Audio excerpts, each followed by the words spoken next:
सदरनशीन अक़लियती मालियती corporation इम्तियाज़ इसहाक ने अक़लियतों के लिए बैंकेबल सब्सिडी कर्ज की रकम के अदम इस्तेमाल से इसके लैप्स हो जाने की अफवाहों की तरदीद की।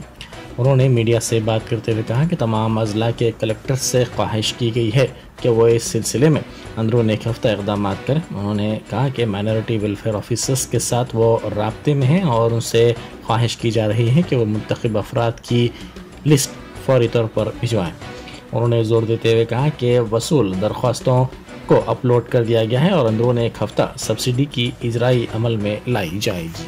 से डिस्ट्रिक्टों को आज हमने डिस्ट्रिक्ट कलेक्टर से हमने बात किया है और डिस्ट्रिक्ट माइनॉरिटी वेलफेयर ऑफिसरों से हम लगातार कोशिश कर रहे हैं कि वो सिलेक्शन लिस्ट भिजवाने के लिए। बहुत सी जगह से सिलेक्शन लिस्ट अभी आई नहीं है, तो जितने भी आगे हैं और हैदराबाद का ऑलरेडी आपने देखा होगा कि हैदराबाद के सिलेक्शन भी टिप के जरिए किया गया है, तो जितने भी लिस्ट है हम अपलोड कर दिए हैं। इंशाल्लाह ये हफ्ते में जो है हम लोग सब्सिडी रिलीज करेंगे। मैक्सिमम इसमें बजट लैप्स होने का नहीं था, ऑलरेडी हमको जो है गवर्नमेंट के जाने से हमको जो है हमारे एमएफसी में जो है बजट आ चुका है।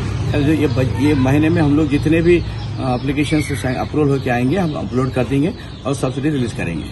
ये वीक में होंगे इंशाल्लाह। ये वीक में 31 तक हम जितने आई करेंगे और अप्रैल 1 वीक तक हम कोशिश करके जितना हो सकता हम मंगा रहे हैं। आज भी हम कई डीएमडब्ल्यूज को फोन करें, कई कलेक्टर्स को फोन करके जल्द से जल्द भिजवाएं, ताकि हमको जो है रमजान से पहले हम जो है सब्सिडी रिलीज करना चाहते हैं। लिहाजा जो इसमें कोई लैप्स होने का कोई गुंजाइश नहीं है। हम बिल्कुल एप्लीकेशन एक्सेप्ट कर लेके हम ऑलरेडी कोशिश में हैं। जितने डिस्ट्रिक्टों से एप्लीकेशन अप्रूवल होकर आए हैं वो लिस्ट हम तैयार कर रहे हैं।